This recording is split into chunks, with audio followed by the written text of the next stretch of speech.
Am I the a-hole for not giving my sister money out of my unborn children's bank account? I'm 28 female, have been married to my husband 29 male for 7 years. We were high school sweethearts and tied a knot as soon as we felt it was right in our adulthood. We always knew we wanted to have a family with 2 kids, 3 at most, but we didn't want to just start having babies without doing everything we possibly can to prepare. So immediately after we got married, we made 2 joint accounts, one for our shared finances and one for our future children. We would both work pretty decent jobs, and we have been putting $200 to $300 out of our paychecks into the account for our future children, plus all the other money that we received outside of work, birthdays, gifts, etc. That account is now sitting at a pretty decent amount of money. My sister is under some financial strain at the moment. Not too long ago, she got in a car accident where she totaled her vehicle and the other driver's vehicle. It was her fault, but everyone's okay. And she didn't have insurance. Now it is basically impossible for her to get affordable insurance, and she is paying out of pocket for the damages to the other party's vehicle/medical bills. My parents called me yesterday and asked me to come and see them, so I did. When I arrived, they sat me down and proceeded to ask me if I could give my sister $10,000 out of the account for my future children. Without hesitation, I said no, and they called me inconsiderate and a bad sister. I explained to them that my husband and I have been saving that money for the last 7 years to prepare for our future family, and that is just not a decision I can make. That my sister is facing the consequences of her own actions, and I shouldn't have to put up money that I have been saving for mistakes she made. They aren't seeming to see it from my point of view, and clearly not seeing how ridiculous of a request that is.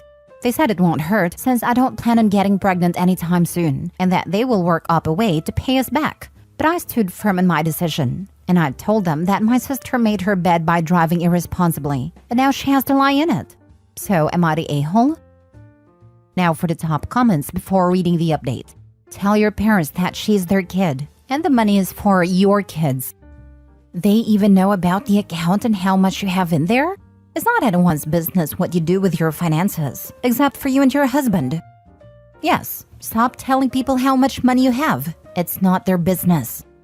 After reading Reddit for 2 years, I can't believe how many people blab their personal finances to their family. All that does is bring out the moochers. Zip it. Just tell your parents you talk to your sister and you guys work things out. This does 2 things. Kills their current request for money and puts them on notice that you two have no problem talking about money issues, which heads off any further asks for money. I actually really love this idea. Edit/update. Thank you for all the kind comments and helping me see things from all perspectives. I'm editing this because I have recently been in contact with my sister about this, and she had no clue that my parents were going to ask me for such a large amount of money, let alone any money at all. She said that she asked them for assistance, about $500, but she's paid off majority of the costs of the damages. It only needs about $3,000 until the damages are completely paid off. She's also said she's not worried about getting a new car right now because her boyfriend's mother is letting her use her old one that is not being used otherwise. She also said she has never asked them for assistance on this specific matter anytime before the other day. So that leaves me puzzled as to why they need 10 grand if my sister owes a little under 3 grand for the damages, and if they were even going to use the money to help my sister in the first place. My sister reiterated to me that she would never ask for that kind of money, especially knowing how expensive children are. She has one of her own. So that poses another question. Do I confront my parents about lying to me? Update 2. Sorry for the wait. I spoke with my husband and we decided not to confront my parents. That whatever financial burden they're dealing with is not our business, nor do we care. We won't be giving out any money from any of our accounts. I believe my sister will confront our parents for using her in their lie. If that happens, I will update again. Also, my sister and I are not estranged, but we don't talk much because our relationship has no depth, because we've never had anything in common. Music tastes, style, boys, etc. I've never been able to relate to her and vice versa. I love her dearly though.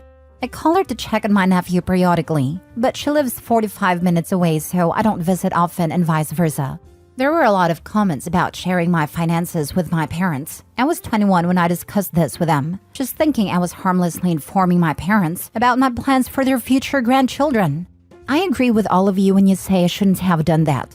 I know this topic will come around again, and I plan on ignoring it. Again, I would like to thank you all for your input in my dilemma. It was greatly appreciated.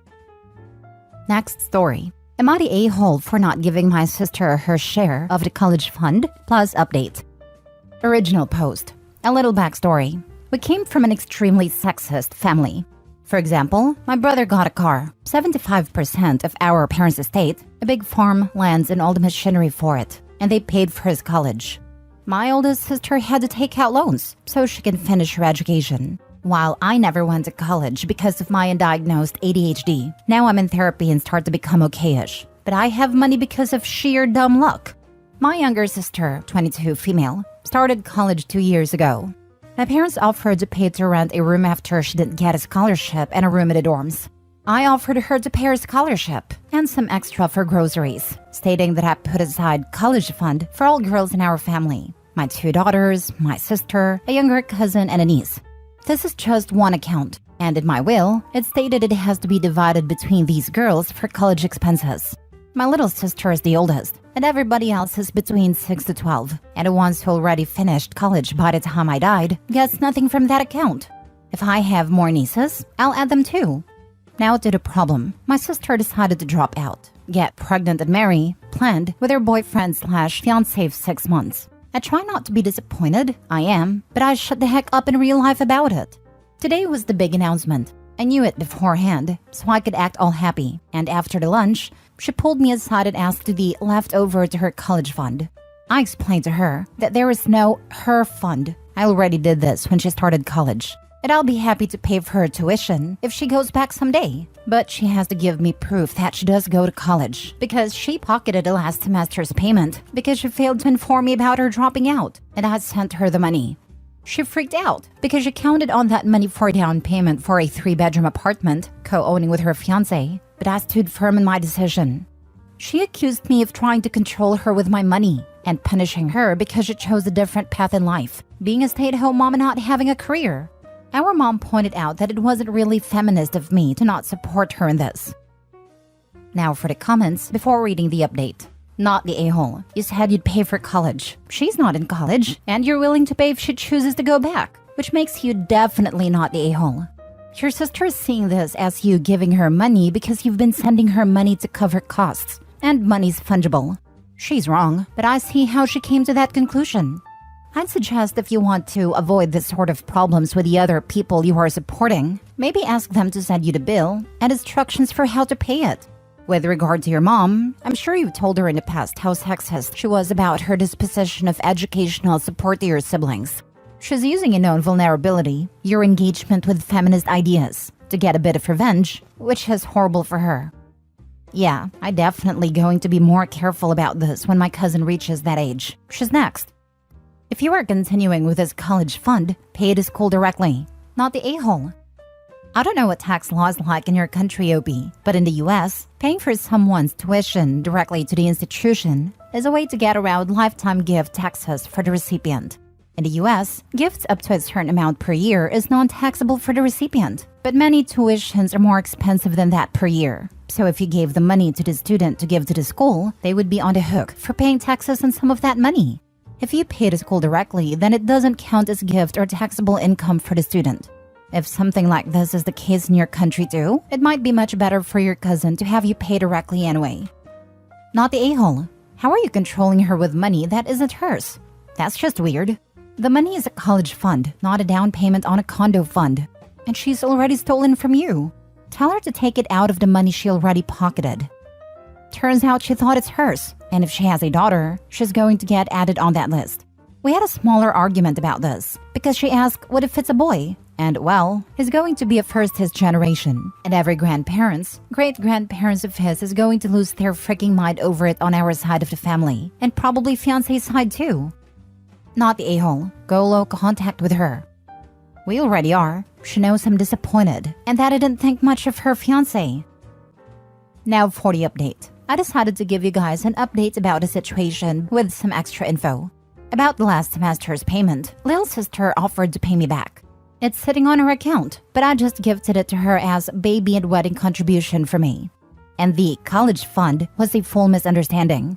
She actually thought that it's going to be divided between all girls while I'm alive. I explained to her why it's not gonna happen and went into great details about our older sister's college experience, and she was actually horrified. So it's all good between us, but I'm gonna be a little distant. About my family, we are a deeply traumatized family in a traumatized country. Read a little about Hungary's history. We're having generational trauma for breakfast. I had a long talk with Mom. She tried to act happy at first about my sister's plan, but she broke down eventually. She's worrying too because sister is making the same bad decisions that Mom and I did. And this is why she wanted to get every help my sister she could think of, panicked, and became passive-aggressive towards me. Right now, we try to come up with a plan, how to help my sis without helping my soon-to-be douche brother-in-law. Even my father is against this guy and the marriage, but he tries to be nice because he's afraid he's gonna lose my little sister too. And a few words about Mr. Douche, my future brother-in-law. He's already trying to isolate my sister, who has a codependent personality and wants to play house with anybody who's willing to try it. Hard to watch this crap show, but when everything unfolds, she needs to know she got me, and Mom, maybe even Dad too, in her corner. Me? Douche is careful with me, because they need the money, but still tried some crap steering with me. We'll see what happens next. But one thing for sure, after they split, 1 to 2 marriages ends in divorce over here, so the chances are high. I'm gonna find my sister a good therapist. Betty A-Hat dips out when he finds out the sister isn't bringing her college fund with her to the marriage. Nah, because he still will end up with a free bangmaid. The Hungarian majority lives either below or very freaking close to the poverty line and hold extremely sexist views. So the fact that he will get a maid he can bang anytime while drinking away any money is a pretty cheery future a man here can ask for. I remember instantly falling in love with my husband when he, without prompting, started to dust or do the dishes and give me a painkiller when I was on my period. It's pretty freaking basic, but also it's pretty freaking hard to find as well. Where's brother, and why does he have 75% of his parents' estate? I'm also impressed that OP didn't throw in their mother's face about where was feminism when Big Sis lived in roach-infested apartment. And where is Big Sis too? It sounds like a bastardized version of the primogeniture still practiced here. The family seat, titles, and money goes to the firstborn male, the entire estate, in order that wealth isn't broken up into ever smaller pieces with each generation until, the horror, nobody can pay for the maintenance costs of their castle or their family's traditional seat in the countryside. Thus, they have to sell it. But Hungary was part of the USSR, and they abolished the inheritance of property. So there is no long line of inheritance and loss. And the parents are still alive. They just gave away their land to their son? After we left the Soviet Union, there was a redistribution of land based on the original property ownerships. So yes, the line of inheritance is still there. Usually what happens is that the kids just take over from the parents and the parents retire, but they still own the land. They just write a will if they don't want their kids to inherit evenly. I have a friend that grew up like this. Her father was Serbian and so is her husband. Her parents paid for her brother to be a doctor and the other one a chiropractor, while she got nothing. Her parents expected her to get married and not have a profession. She put herself through nursing school, and her brother paid for her master's degree. She's now getting her doctorate, and she was a director at the University of Pennsylvania. Now she goes to rehab hospitals around the country and evaluates them. Moral of the story, some women wants to be more and nothing will stop them. Not even misogynistic parents. Last story. Am I the a-hole for not supporting my sister's plan to be a single mom by choice? My 30 male sister, 32 female, recently got out of a 7-year relationship after being cheated on. She was sure that she was going to marry this guy. She's wanted to be a mom for a while, but was waiting to be married. Couple nights ago, she came over to my house and had dinner with my family. After the kids went to bed, she told me and my wife about her plan to have a kid via sperm donor. I think she thought I was going to be happy for her, but I was not. I told her I can't believe that after growing up without a father in the household, because our dad died when we were very young, she would purposely put kids in that situation. It seems incredibly selfish. She said she's prepared to do it alone, and has strong men to be role models around, including me. I told her not to rely on me as a major role model, as my wife and I are strongly considering moving abroad before our kids start school. My wife is an EU citizen, and we may move to be closer to her family in Europe. Suffice to say, the rest of the conversation didn't go well. She stormed out, and yesterday was texting me how disappointed in me she was. I basically told her sorry if I was harsh, but I 100% believe everything I said. I just can't imagine purposely bringing a kid into a disadvantaged situation like that just because she's not sure if she'll ever find a partner again. You can disagree all you want and you shouldn't be forced into a father figure. But if you think that a child has a better life just because it has two parents, that's just crazy. My parents divorced when I was 2 years old, and my mother was my primary provider and she raised me without my father. And I have an amazing life, and I'm an amazing person because of my mother, and I grew up without a male figure around. My first male figure came into my life when I was 11 years old in the form of my stepdad. Don't put down single mothers because you don't believe in it or grew up in a tough way. But it is a lot easier with two involved parents versus one. The key is both need to be involved. Sure, I was raised by a single mother for years, and it's rough. We were fine, sister and I mostly, but really hard on my mom.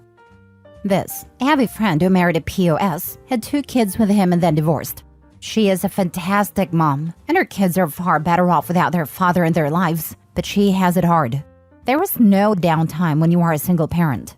Everything starts and stops with you, and it can be really exhausting and relentless. When you have a dependable, involved partner, you can beg off when you need to. Whether it's because you had a tough day at work, are tired, or not feeling it, whatever. You can also divide and conquer. One parent handles school drop-offs, one parent handles appointments, one parent buys clothing, one parent takes care of lunches. You alternate who stays home with a sick child, etc. When you're a single parent, you do all of it all the time, and it is not easy.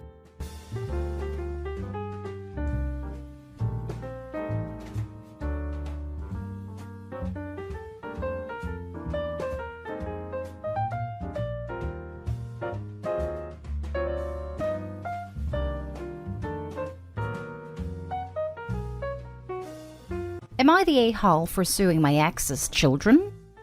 I, 50 male, got the biggest heartbreak of my life when I found out that my high school sweetheart turned wife cheated on me and that her children, Jack, 21 male, and Jill, 21 female, weren't mine. They were 2 years old at the time, but I couldn't handle it, so I left.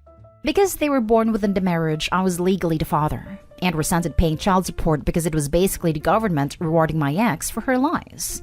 I wanted no contact with the children, but didn't begrudge my mom for still wanting a relationship. But I did stop talking to her for 6 months after she tried to trick me into reconciliation. I only let my mom back in my life after she swore to never betray me again, and with perfect understanding that she would be dead to me if she ever tried again. Later on, I moved on and found a woman who was willing to accept me in spite of my baggage, and we had a wonderful marriage. I was heartbroken the day she died, but pressed on because I knew I had to be there for my children Miranda, 18 female, and Joe, 16 male. I started a business and did fairly well for myself. I never talked about my ex-wife or her kids, so I developed this reputation of being a doting father and successful man. I never bragged about it, but rather it was something that was pushed onto me that I tried to downplay. After my ex's kids turned 18, I double-checked with my lawyers and they said that I wasn't cleared and have to pay for any support. Jack and Jill reached out to me, wanting contact and requesting financial assistance as they had plans for college. I calmly told them no, and to never contact me again. It even had my lawyer send out a letter explaining that I was free of any more obligation to them. Jack and Jill were both upset and confronted me each on their own way. Jack went to my place of business, yelled about how I was a horrible father who abandoned his children, while Jill went on social media to badmouth me and my business and got many of her friends to write horrible reviews. Their actions hurt my reputation and cost me a lucrative contract, so I decided to file a lawsuit. Turns out, their mom let them believe that I was their dad, and my own mother never thought about setting the record straight. We did another DNA test. First one was done during the divorce, verifying that I'm not their dad, and I now have case against them. I've yet to receive an apology from Jack or Jill, but their mom is begging me not to continue with the lawsuit. I said I'd only do it if she paid me a specific amount, and when she said she couldn't afford it, I countered that she could if she sold her house. She said that she and her family would have no home, but I don't see how that's my problem, since this was her mess to begin with. Am I the a-hole? Now for the top comments. Not the a-hole. Your ex-wife and mother's lies ruined your business and costed you money. I feel sorry for Jack and Jill, but I question their character, since their response to being told no was to try to destroy your life. Agree. Opie paid child support for children who weren't his own for 18 years. I think that the ex is an awful person for doing that to him, along with lying to her own children and inspiring this whole mess. This is the wildest part in my eyes. DNA tests prove they are not your children, and you were still legally obligated to support them for 18 years? If any lawyers see this, can you please confirm that this can actually happen? Not Day-Hole. You paid a child support all the years because you had to, and they thank you by ruining everything you've built up. Sue the hell out of the children, and teach them they don't get to expect money from someone just because they believe it's their dad. I second this. They could have asked why. Instead, they went nuclear on you. I don't see why he should not go nuclear back. Not Day-Hole. Although this is a horrible situation all around. In the end, I'll say though that the real a-hole is their mother, who should have at some point told them the truth about you. Although I don't think forcing her to sell her house is in anyone's best interest. This is where you become a bit of an a-hole. Something like that is only going to cause you further grief, and it seems like the best thing for you is to just not have these people in your life anymore. You're 100% wrong. She literally cheated on him and as a result had kids that wasn't his. Then she took child support payments from him for 18 years for kids that weren't even his. She could have declined payments like any person with an ounce of a good heart. He shouldn't have ever had to pay. Not a single penny. To top it all off, she made the kids believe that he was the real dad. I honestly believe he deserves every single penny he spent in child support back, and then some for emotional damages to his well-being. They destroyed his business and reputation as a result of their mother's poor actions. He's not an a-hole for anything. I say sue the mother and the kids. I hope this man gets the world because this is such a disturbing situation to be in. This is why I wish more women would face criminal charges for false paternity. It's one thing if a man openly accepts a child as his even if he knows it's not, but to make a man pay for a child to prove to be fathered by someone else, regardless of marital status, is just evil. It causes imbalances in family planning and paternal destiny. Next story. Am I the a-hole for saying I don't care about my sister finally having a kid? 10 years ago, I, 32 female, was dating Sean, 33 male, when my sister Anna, 34 female, encouraged me to break up with him because we weren't good together. At the time, I was hesitant. But then he cheated on me with this woman he worked with and I was done. And Anna was the most vocal cheerleader of the whole thing. But then 3 months later, I found out they were dating. I won't lie, I felt betrayed. Not because I particularly care about friends/family dating exes, but more to do with the fact she was so vocal about us not being good together before we knew he cheated. It felt like she wanted him for herself when I looked back. But on top of that, she starts dating the guy who cheated on me. They never meant for me to find out when I did, but once I found out, they were openly together. The girl he cheated with was almost more pissed than me at first, because she thought they were going to be together. It was a mess. But I declared myself done with my sister that day. I did go to their wedding and I did invite her to mine. I had 2 boys she never met, and I knew from family she was struggling to conceive, but I never reached out to support her. 2 months ago, my parents told me she was pregnant and wanted to invite me to her baby shower. But they wanted to talk to me first, so they could explain why it was so important that I put the past to rest and move on. They said our kids deserve to know each other. And this pregnancy has been rough, so her daughter is a true miracle baby and I would be a great aunt if I'm willing. I told them I'm not, and that they need to stop trying to make me move forward in a relationship with her. They told me she's having a baby, and this could be great for me. I told them I don't care if she's having a kid or not. I don't want no part of their lives. My parents just told me I am dead wrong for that, because their kid is innocent. It is family blood, it deserves to have her family want her. Am I the a-hole? Not the a-hole. Family is blood? Then why didn't they handle her when she did what she did? They're just guilt-tripping you. Exactly. Not the a-hole. OP, next time they come at you with that BS, tell them that they chose her over you. And if they harass you anymore, you'll be happy to cut them out of your children's lives. And seriously, consider doing this anyway, because family that backs up a woman who steals her sister's man is toxic. And you don't want that around your kids. Part of me suspects the sister and the ex had an emotional affair, at the very least, before he cheated with someone else as well. Or that they planned it so that they would have an excuse of, but we weren't together when you two were. Not today, home. Reproducing should not be used as a get-out-of-jail card. Am I right to assume that the child is also a product of the guy who cheated on you? Or did she move on to some other guy? She's still with my ex. That just makes it worse because both of the people who betrayed you are trying to get you to celebrate their betrayal. Because often babies are seen as somehow legitimizing what they did to you. No thanks. That definitely solidifies not day home. Not day home. Innocent kids are everywhere. There isn't anything special about your sisters. Plus, you can't have a relationship with the kids without a healthy relationship with the parents. And that just doesn't sound like it is feasible. Given that you don't seem to be missing anything about not knowing their kids, I'd say keep on doing things your way. Next story is titled, Am I the a-hole for refusing to give my mom's engagement ring to my stepbrother because he's not family? My mom died when I, 27 male, was 9, and my dad got married some time after. His wife had 3 other kids, so it was definitely a major adjustment. Me and her son, Ben, 28 male, shared my tiny cramped room all our teen years, and it was rough. We didn't get along at all, and it was a relief moving out when I started uni and never looked back. The only person I stayed in contact with was my dad and my older brother, 35 male, but our relationship with our dad is a bit strained for many other reasons aside from how he handled everything back then. I've only seen them a handful of times over the years. Last time was at my dad's for his birthday over a month ago, where I was told Ben has a girlfriend that has been with for 5 years and that he wants to propose. Then my dad says it would be a beautiful gift if I gave him my mom's engagement that she specifically left to us. It was my grandma's ring, which was given to my dad when he wanted to propose to her. That's a thing my family has done, and so that's why he thinks it would be a nice thing to continue on since now he's ready to get married. I told them both no, not just because Ben isn't one of my mom's kids, but I want to keep the engagement ring to propose to a future girlfriend. My brother doesn't believe in getting married, so that's why the ring was passed to me. It was always meant to be used by one of us.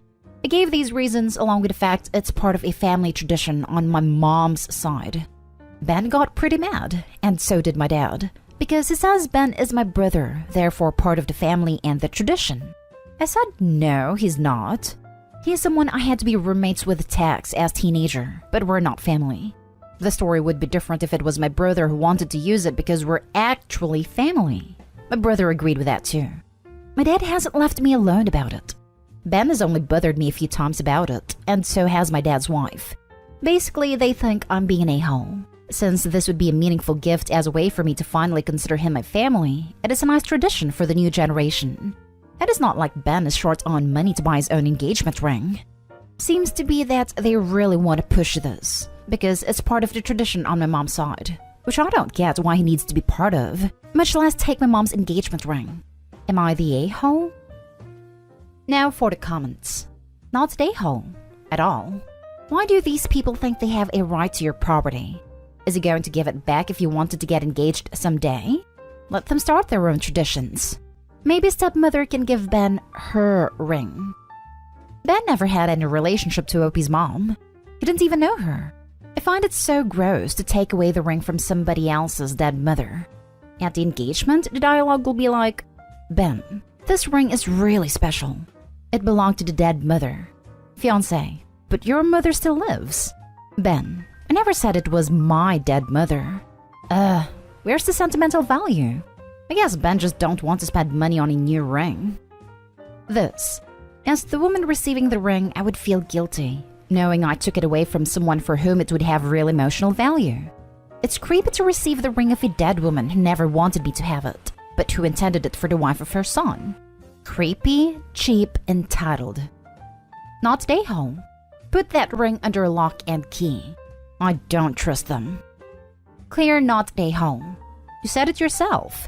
The ring was meant for either you or your brother to use. Your mom's intentions were clear.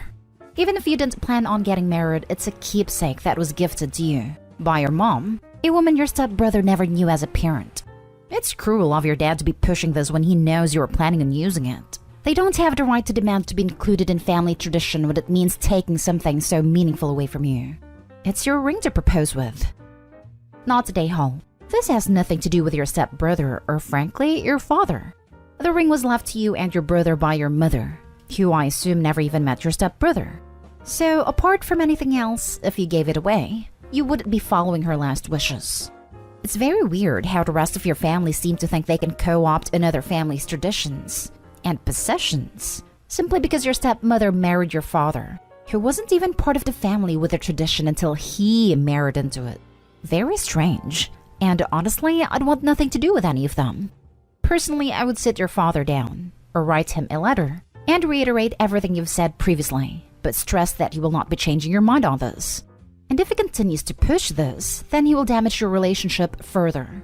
If he continues to harass you, then it might be the time for a period of no contact. It's mostly my dad and Ben, my dad's wife a couple times. But yeah, I don't get it either. It's a beautiful ring, that's for sure, but I can't see why he can't buy one of his own. They seem to care that it's a family heirloom and he's family. Now for the last story. Am I the a-hole for kicking my sister out of my house and exposing her to the whole family? My 26 female, sister 35 female, lost her home due to her husband's gambling. They practically lost everything and were forced to eviction. Our parents had always preferred my sister way more, as she's a perfect child. Perfect husband, perfect house, perfect career. She's a doctor, and thus she came to me for help. She cried and begged to please let her stay here with me, and not to tell anything to our parents until she was divorced. I did, because I know how mean they can be.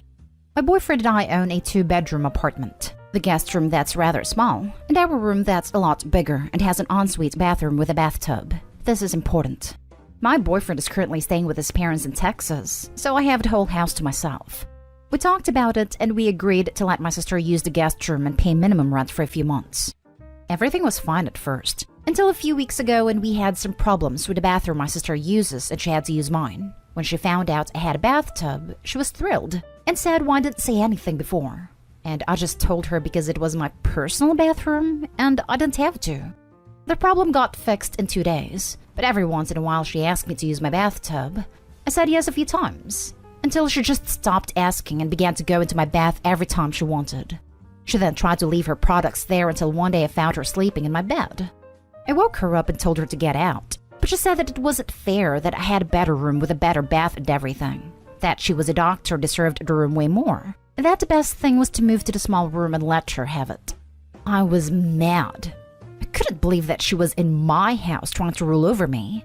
I told her that this wasn't just my house, but my boyfriend's too, that she had to get her things and leave.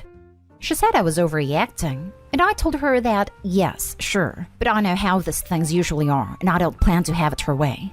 She said that she didn't have anywhere else to go, and I told her, too bad.